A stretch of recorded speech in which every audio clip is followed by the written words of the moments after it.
Welcome to Tri-Valley Sports Final, your program for the best in local sports action. On this week's show, Brenton Light comes through in the clutch as the Dublin Little League 12-year-old All-Stars face Bollinger Canyon in the Dublin Little League 12A Banana Bowl tournament. Christina Cooper is outstanding as the Pleasanton Rage ECNL 2008-2007s take on the De Anza Force at the Pleasanton Rage College Showcase. And Dahlia Anderson leads the way as the Pleasanton Rage ECNL 2009s battle De Anza at the Rage College Showcase. All that plus the Granada 10-year-old All-Stars take on Danville in the Granada Invitational and much more right here on Tri-Valley Sports Final.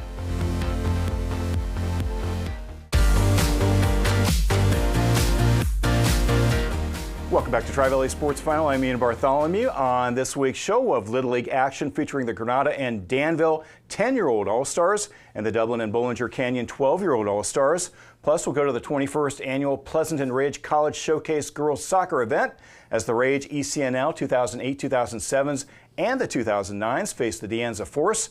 But to get us started with Little League, it's my co-host, Tim Sobrandi. Great. Thank you, Ian. And you knew it was going to be in a close, exciting game as the Granada Little League 10-year-old All-Stars faced Danville at the Granada Invitational Tournament for 10-year-olds. The teams met 3 times earlier this season, with Granada winning 2 of the 3 contests.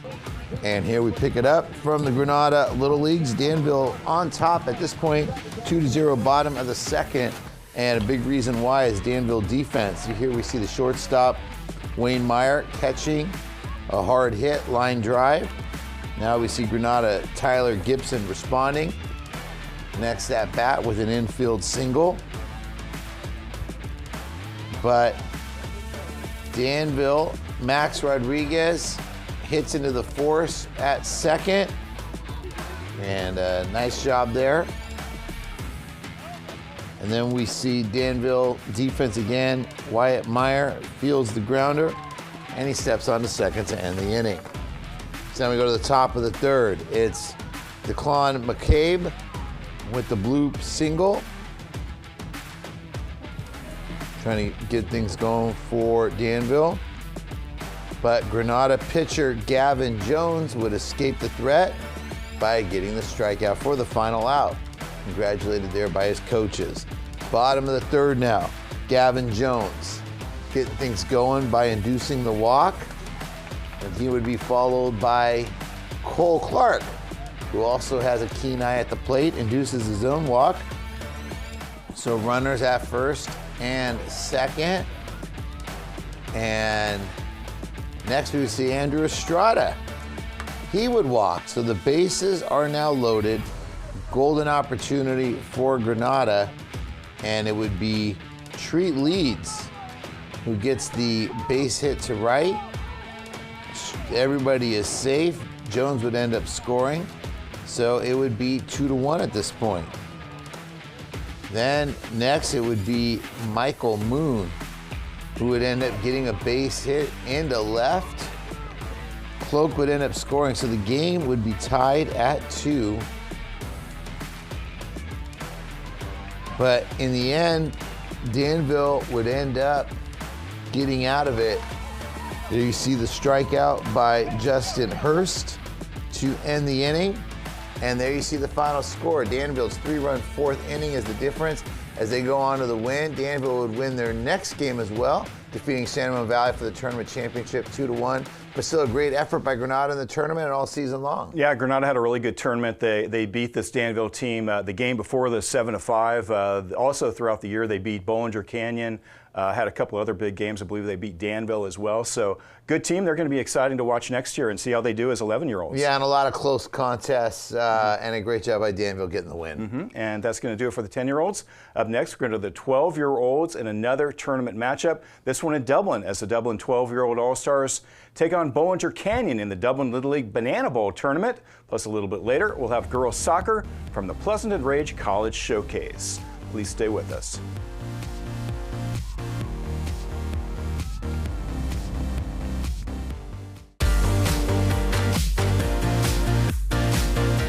Welcome back to Tri-Valley Sports Final. A chance to advance to the finals of the Dublin Little League Banana Bowl 12-year-old tournament was on the line recently as the Dublin 12-year-old All-Stars faced District 57 champion Bollinger Canyon.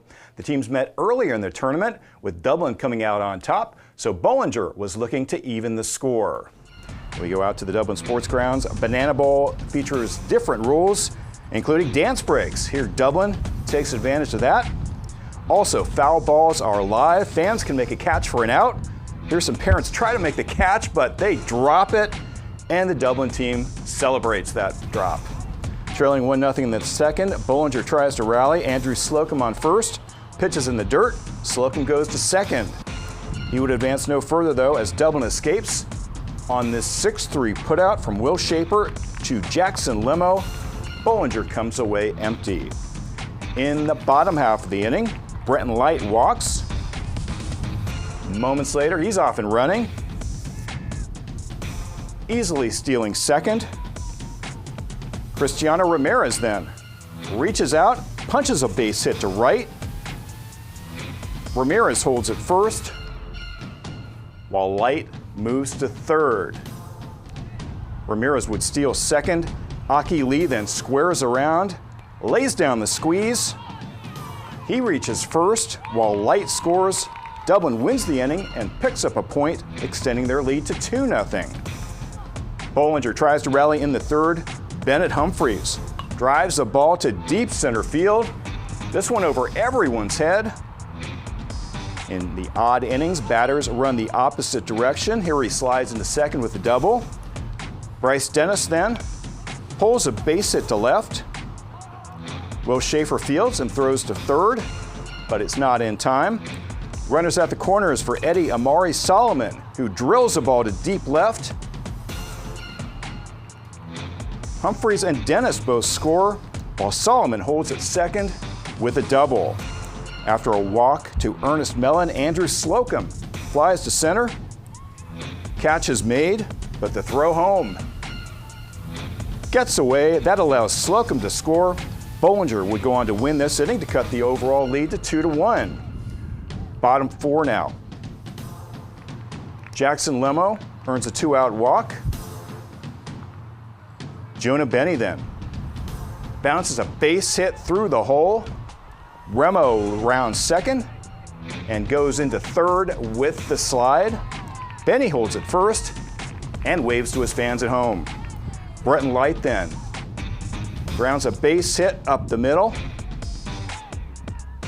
That plays Lemo. Light gets congratulated. Dublin extends their lead to 3-1. Top fifth.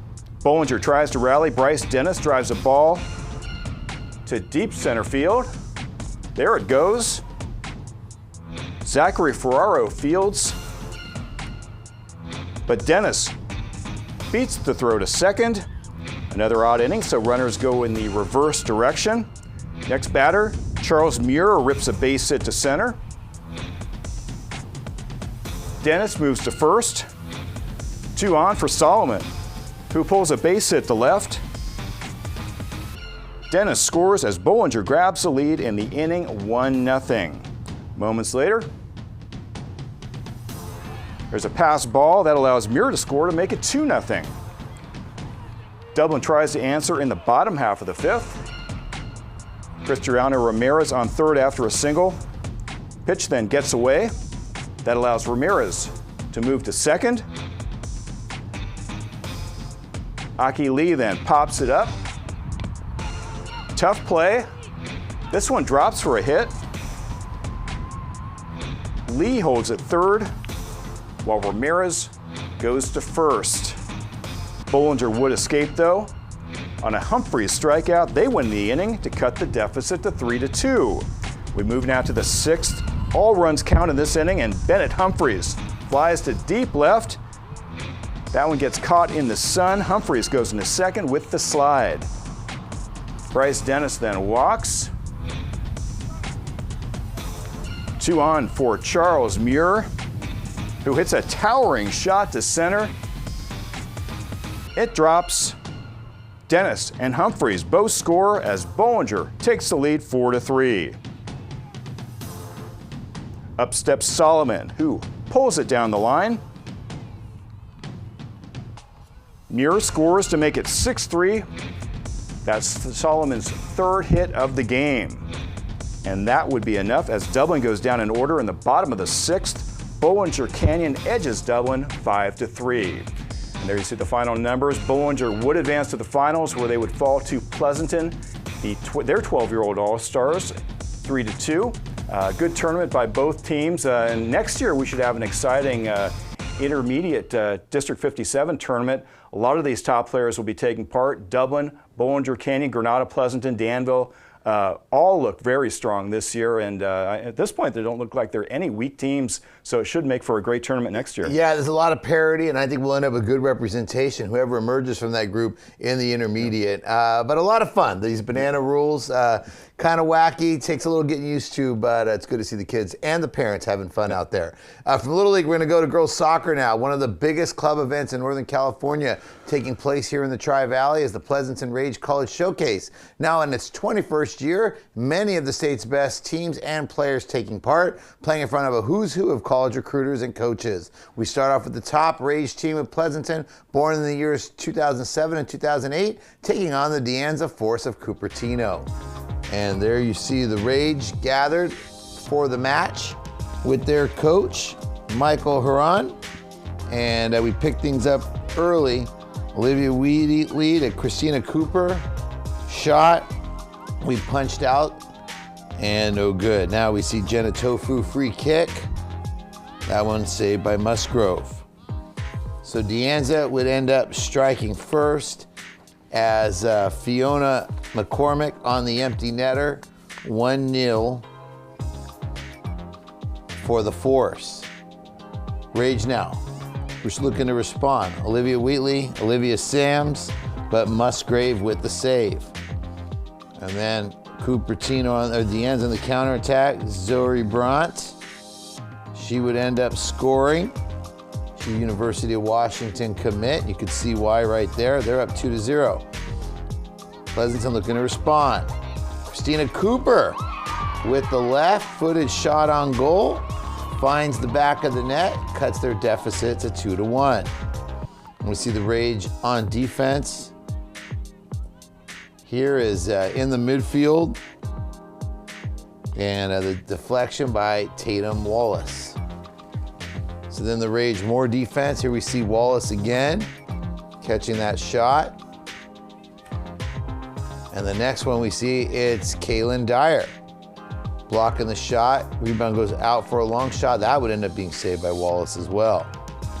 And here we see in the box, more defense as multiple Rage defenders converge on the play, and Wallace ultimately makes the save. So there we see the Rage breaking the huddle at the half, looking to get back into it.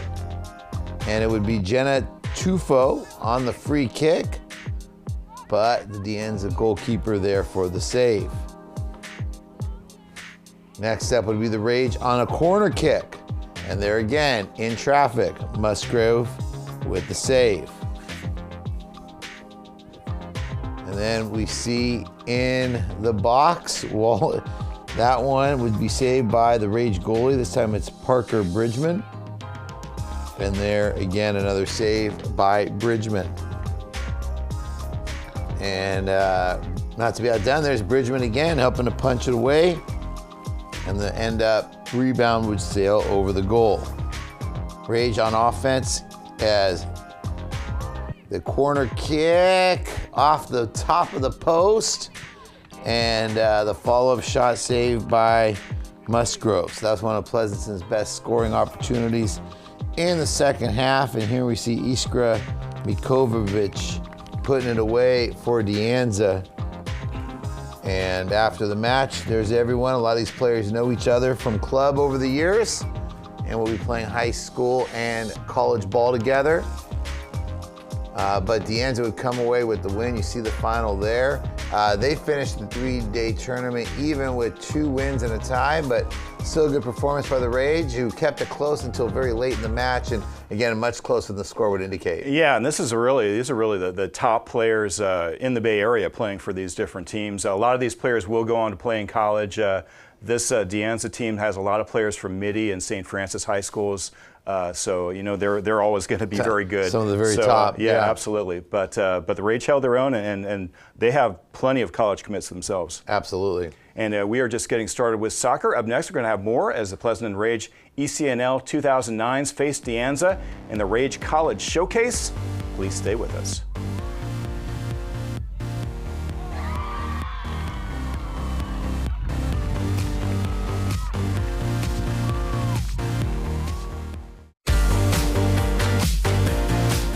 Welcome back to Tri-Valley Sports Final. The Pleasanton Rage ECNL 2009s had quite a performance in their opening game of this year's Pleasanton Rage College Showcase. They combined high scoring with a stifling defense to blank the Valley Surf ECNLs from Lathrop 4-0. The Rage look to continue that momentum in their next match as they faced an even tougher team, the De Anza Force of Cupertino. We go back to the sports park. Big crowd on hand. Rage go on the attack right away. Paisha Hinton to Victoria James. Back to Hinnett for the shot, and it's just off to the side. Moments later, Mia Harris pushes it upfield and shoots again just off to the left. Now Rage with the corner kick. It goes out to Dahlia Anderson, who fires in a laser. Pleasanton celebrates as they grab a 1-0 lead. Rage nearly get on the board again moments later. Harris to Olivia Gesicki for the shot, tipped away by Anna Garcia. De Anza tries to answer as they pass ahead to Adita Satish for the shot, hauled in by the Pleasanton goalie. At the half, Rage lead 1-0. Second half, Pleasanton looks to add to their total by head coach Jonathan Decker. Ava Palumbo creates space and fires, knocked away by Garcia. Force now. Dribble it upfield and shoot. Goalie Morgan O'Brien scoops it up. More good Pleasanton defense. Ava Palumbo comes over and makes the steal. Paisha Hinton now dribbles, tries to toss to Dali Gutierrez, but Garcia is there to intercept. Addison Montoya now takes a free kick, but Garcia hauls it in. Moments later, the pass is sent in to the box by Olivia Gesicki for the header, grabbed by Garcia. Again, De Anza looks for the equalizer. Dylan Harrison tries to center, but Elizabeth McKay is there to deflect it out of bounds. That results in a corner kick. It's headed up in the air, but Rage goalie Morgan O'Brien punches it over the goal. This time, the Force shoot, and O'Brien scoops it up. Rage now go on the attack. Hinnett passes ahead to Victoria James, but Garcia is able to block the shot and cover it up. Free kick now, goes into a crowd. James is there and shoots. Garcia, though, makes the save. Number 11, Mia Harris now dribbles through traffic and fires, knocked away, and the Force clear. Reese Tierney now passes it out for the shot, again grabbed by Garcia. Victoria James now takes off ahead of the pack. She shoots, deflected away by Garcia, and it rolls out of bounds. Closing moments now, Harrison, hounded by Addison Montoya, shoots, covered up by O'Brien. That seals it. Good sportsmanship by both teams as the Rage edged the De Anza Force 1-0. Dahlia Anderson's first half goal is the difference as the Rage post their second straight shutout in the College Showcase. They will go on to shut out their third opponent as well, the Folsom Lake Surf. So the Rage displayed some great defense in this game. Good plays on offense against a very talented De Anza team. Well, yeah, and it's one of these things, this tournament, what's so great about it, it's talk about being a College Showcase, but it just gives the players opportunity to play against other elite players. So you get a combination of that, and that'll really prepare them for the regular season, which will be starting soon. So we'll be back with more right after these messages, so please stay with us. Welcome back to Tri-Valley Sports Final. On next week's show, we'll have more girls soccer action from the Pleasant Rage College Showcase. We'll see some of the other teams, including the Rage ECNL 2010s and 2011s. And you can see a lot of the players that we featured here during this high school sports year on Tri-Valley Sports Final. You know, a lot of these players are very familiar names on this show. Yeah, absolutely. We'll be saying many of these names for many years. But my question for you is about next week. Is it going to be matches on grass again? It was great to see that. The match on grass. I love that. You know, the traditional grass pitch is a wonderful thing. Yeah, we have no turf. No turf. Even though we have beautiful turf parks and we play on them, it's great to see it on grass. Hey, the other update I have, Dublin Leprechauns. They won their opening playoff series in Bakersfield. Best of 3, very exciting, down 9-7 going into the 8th. They explode for 8 runs to beat the Train Robbers 15-9. They won their opening series. Now they're playing San Rafael for the championship of the Pacific Division. So very exciting. Congratulations to the Leprechauns. Yeah. And hopefully they keep on winning. That's the goal. Yep, and that's going to do it for this edition of Tri-Valley Sports Final. Tim Brandy, I'm Ian Bartholomew. Thanks for watching. We'll see you next week.